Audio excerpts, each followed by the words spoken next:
A father sat down for a chat with his 16-year-old son. The father's a good friend of mine and an excellent salesman, so he had a pad of paper and a pen with him, because it's always better if you can illustrate your point while you're making it.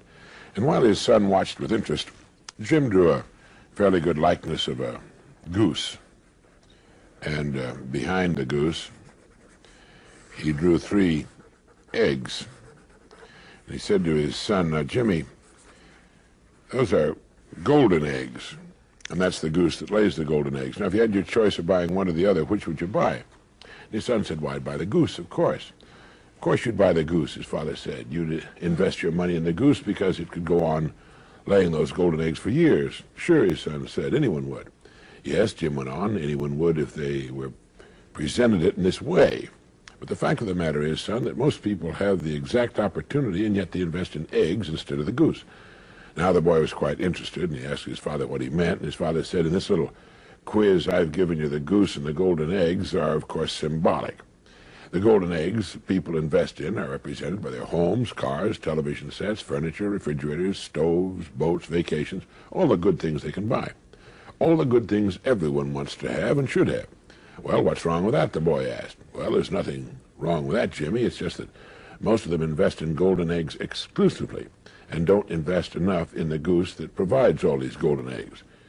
You see, the goose that lays the golden eggs is the breadwinner. The more money invested in him, the more golden eggs he can provide.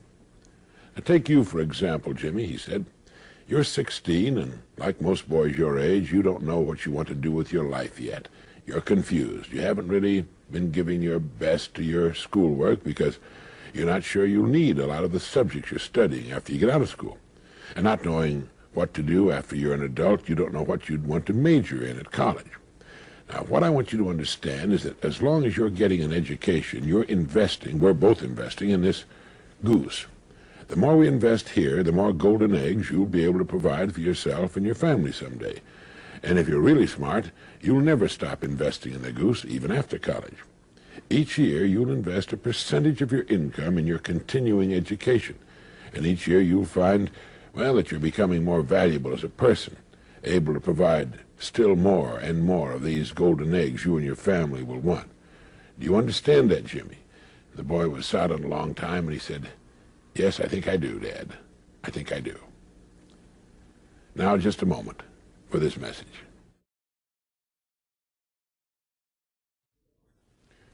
After my friend had had his little illustrated talk with his son, as he told me later, the boy looked at the illustration a long time, then he picked it up, folded it, put it in his pocket, and went off to do his homework. For some time now, I've been interested in a discovery about human behavior called self-image psychology. You may already be familiar with the self-image idea. This is the principle that each of us is controlled by his mental picture of himself. If you've thought much about it, I'm sure you agree that a good self-image is vital to our happiness and to the achievement of our goals in life. But if you aren't yet familiar with this new idea, let me introduce it by quoting my old friend Dr. Maxwell Maltz, who said, "The most important psychological discovery of this century is the discovery of the self-image." Our self-image is our own conception of the sort of person I am. Each of us builds a self-image out of his beliefs about himself. It's unconsciously formed from past experiences, our successes and failures, our humiliations and triumphs.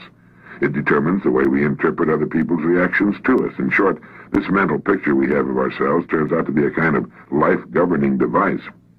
Now, that's the most significant part of the whole self-image principle, that our mental picture determines our interpretation of everything that goes on about us, our reactions to life and other people, our feelings, thoughts, actions, even our abilities.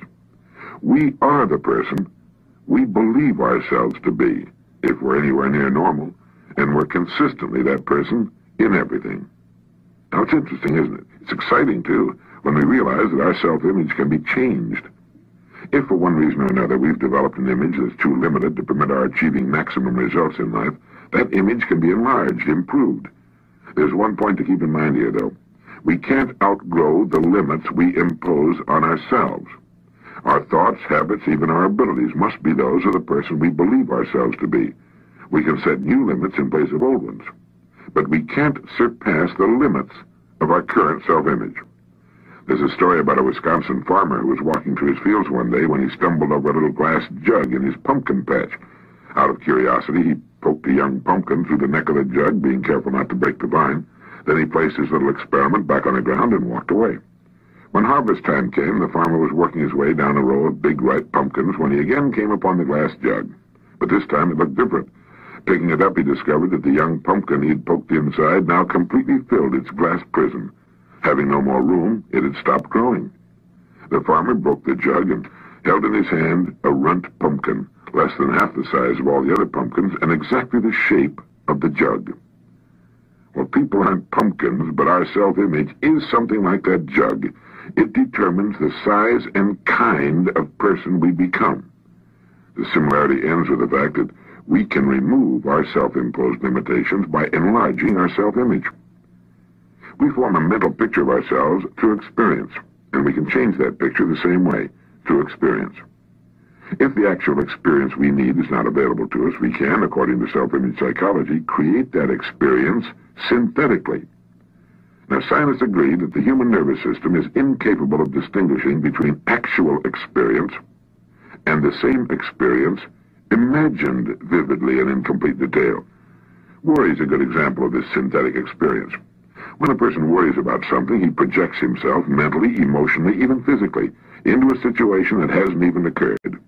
The man who worries intensely about, well, say, failure, finds himself experiencing the same reactions that accompany actual failure, feelings of anxiety, inadequacy, and humiliation, and eventually headaches and an upset stomach. As far as his mind and body are concerned, he has failed. And if he worries about it long enough, if he concentrates on failure intensely enough, he will upset himself to the extent that he will fail, and he'll get sick. Now, everything can be used in either of two ways, positively or negatively, constructively or destructively.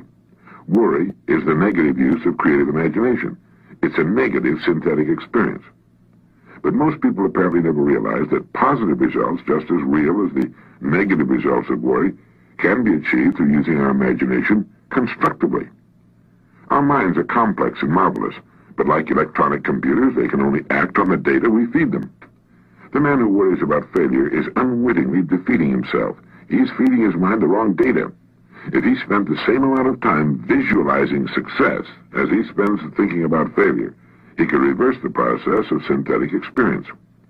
Instead of anxiety, he could develop confidence, self-assurance, poise, and a feeling of well-being would replace apprehension. By concentrating on the success he desires, by synthetically experiencing that success, he can expand his self-image into that of a person for whom success is normal, expected.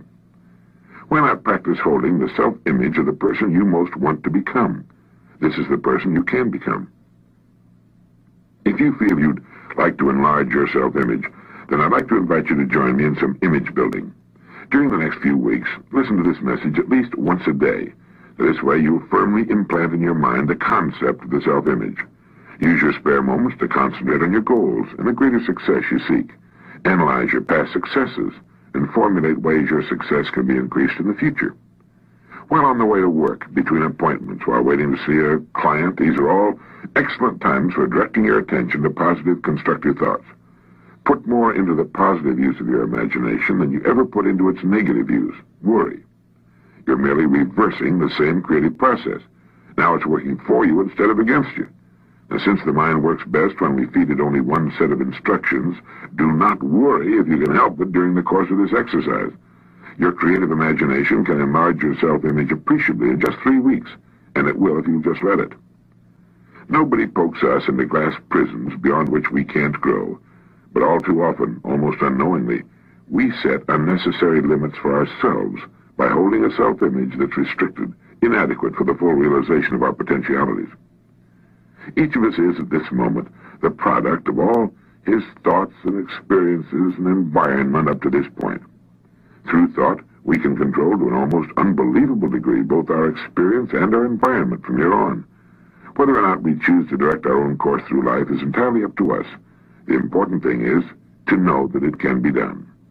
This is Earl Nightingale, and thank you. Maybe you saw the news item some time back about a Canadian farmer who sold his Stradivarius violin for, I think it was in the neighborhood of $60,000. He sold it to the same New York City dealer he had bought it from many years before. The dealer paid him more for it than he had paid, and that's because, of course, the violin had appreciated in value over the years and because of the shrinking buying power of the dollar. But the farmer sold his precious violin by the world's most famous violin craftsman because, as he put it, I'm getting old and I have no children to leave it to, and by getting it back in the hands of the dealer, he knew that it would wind up with someone who would treasure it as he had.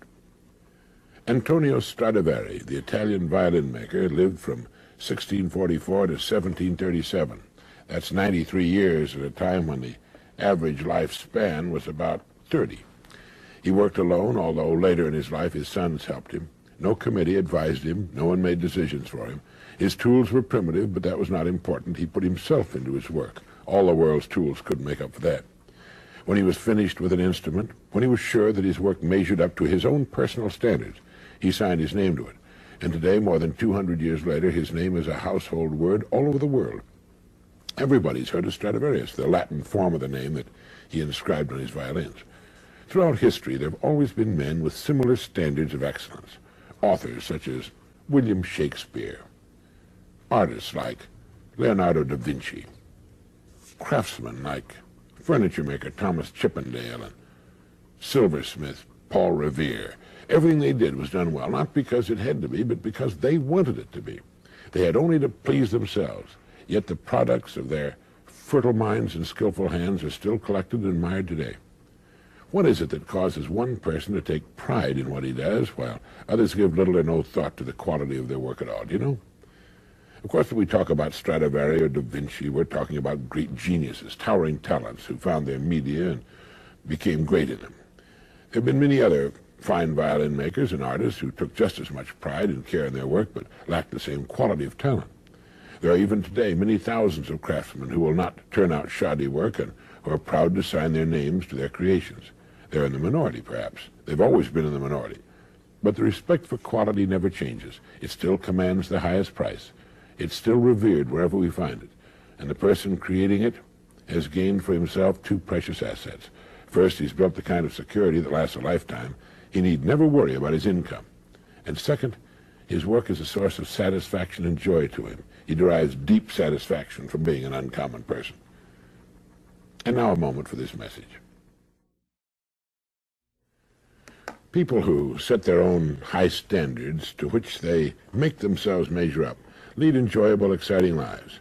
Each task they begin is a fascinating contest to achieve their own standards of excellence.